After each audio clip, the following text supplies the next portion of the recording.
Hello everyone. In this video, we will be continuing on with our muscle physiology. We will be covering the important topics about sarcomere and the neuromuscular junction. So, a sarcomere is the functional unit of a myofibril or a muscle fiber. A myofibril is a combination of many sarcomeres put together. So, this is a very rough diagram which I have made for you to follow along about this sarcomere.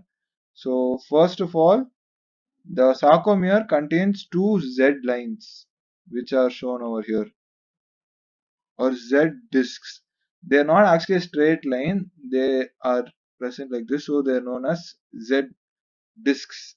So they are made up of alpha actin proteins, and they help in anchoring the actin proteins. The actin proteins are attached to this Z discs. Okay, and then in the center of the sarcomere there is one line called M line. This M line is made of myomesin proteins, and it serves as the basement for the attachment of the myosin thick filament. Okay, so moving on, the green part protein which is represented here is nebulin. It helps as acting, giving stability to the actin, attaching it to the Z discs. This pink protein over here represents titin, which is one of the largest proteins present in our body. It extends from one Z line to another Z line, and it runs through the thick filament or the myosin, and it helps in providing a lot of structural stability to the sarcomere. Moving on, dystrophin is not represented in this diagram over here, but dystrophin is a very important protein. It helps in attaching these muscle proteins to the cell membrane of the muscle cell. Okay, so these are all the important proteins which you are supposed to know: myosin, actin, nebulin, titin, and dystrophin. So there are five of them. You just make sure you remember each one of them. So moving on to the zones and bands. Okay, now the myosin extends throughout the A band. So there are parts where there is overlap between actin and myosin in the rest state itself. So that space plus exclusively myosin space over here together forms the A band. Okay, but exclusively myosin space which is represented over here by the H zone. This H zone is the dark band which is seen in all these striated muscles.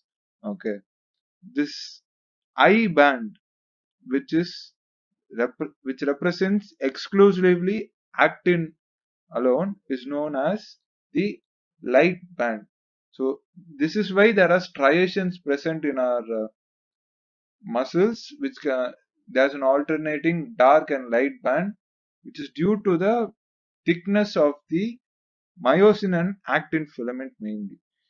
So that is all about this sarcomere. And please do note this is a very important diagram, and please take time to practice this diagram. Very useful diagram. Okay, and please do note that smooth muscles, cardiac muscles also have the same arrangement, but why they differ will become clear to you when you understand more about excitation, contraction, coupling, and the sliding theory of the sarcomere and how they contract and extend. We'll be covering that in the following videos. Moving on, this picture here shows the structure of myosin. So as you can see, myosin is made of a alpha helix which contains two sets of protein and two myosin heads. Now this myosin head is generally inactive. When you add a phosphate to it, it becomes active. Okay, please just keep that in your mind. This is the structure of actin. Actin is present in two forms: F actin and G actin. So F actin is filamentous actin, G actin is globular actin. So just different forms of the protein. They have named it in different ways. So components of actin are your actin monomers, which are represented by these yellow and green balls. Further, you have tropomyosin, which is a filamentous protein which runs along the actin and covering it up like a sheath. Okay, and then this tropomyosin, you also have another component known as troponin. Troponin contains three subunits known as troponin I, troponin C, and troponin T. Troponin T attaches the troponin component to the tropomyosin. Troponin I inhibits the action of myosin head with actin, and troponin C acts as a uh, active site where calcium is going to bind to to going to cause the unveiling of the actin filaments, and tropomyosin is removed and the active site is exposed to getting attached to the myosin head. So that is the structure of your actin and myosin. That would be a basic structure of almost all your muscles. So moving on to your neuromuscular junction. So before that, every skeletal muscle receives its nervous supply from the cerebral cortex. It needs voluntary control and it comes down to the spinal cord. So the nerve carrying the message from cerebral cortex to the nerve to the spinal cord is known as upper motor neuron. From the spinal cord, it reaches to the muscle belly through the action of a nerve that is known as your lower motor neuron.